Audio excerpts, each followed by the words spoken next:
Moi, j'ai un rapport à l'émerveillement qui a été influencé par ton livre. Oui. Mais influencé.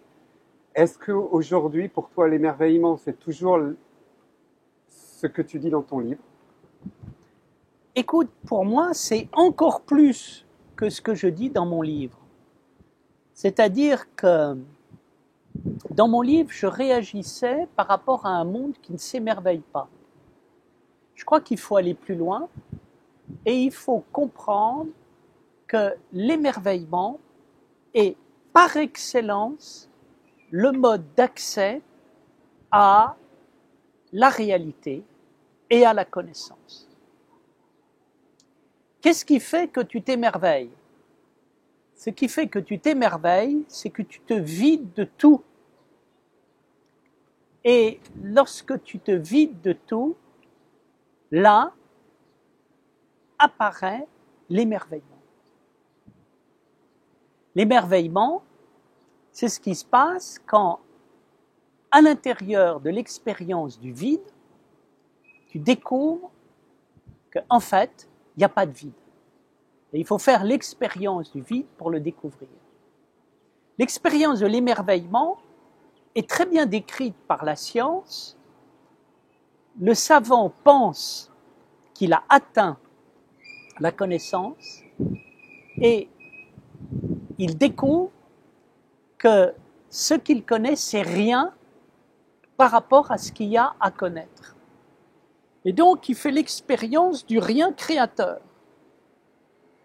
Et là, on s'émerveille. Donc, je pense que l'émerveillement, c'est la plus haute conscience que l'on puisse avoir du savoir. C'est ce moment où l'ignorance nous permet d'aller au-delà de ce que l'on sait vers ce que l'on ne sait pas encore et qui est proprement inouï. Nous n'imaginons pas à quel point la réalité est extraordinaire et profonde. Nous nous limitons considérablement et l'émerveillement, c'est ce qui se passe lorsque nous nous libérons de ce que nous croyons savoir et qui nous empêche de savoir. Donc c'est le non-savoir créateur.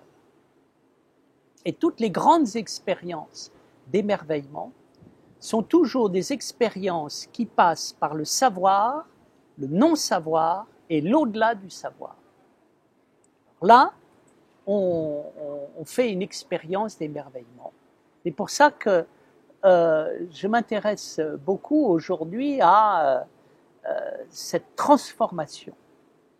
Je crois que c'est très intéressant de partir de la réalité et de comprendre comment, à un moment, nous nous bloquons à l'intérieur de la réalité, nous nous empêchons d'avancer. On croit connaître la politique, on croit connaître l'économie, on croit connaître la matière, on croit connaître la société, on croit connaître la philosophie, on croit connaître la religion, on croit tout connaître, et la vérité, c'est que ça nous empêche de connaître. Donc quand on fait cette expérience, alors là, on fait une expérience d'émerveillement. Et là, on est dans la véritable connaissance.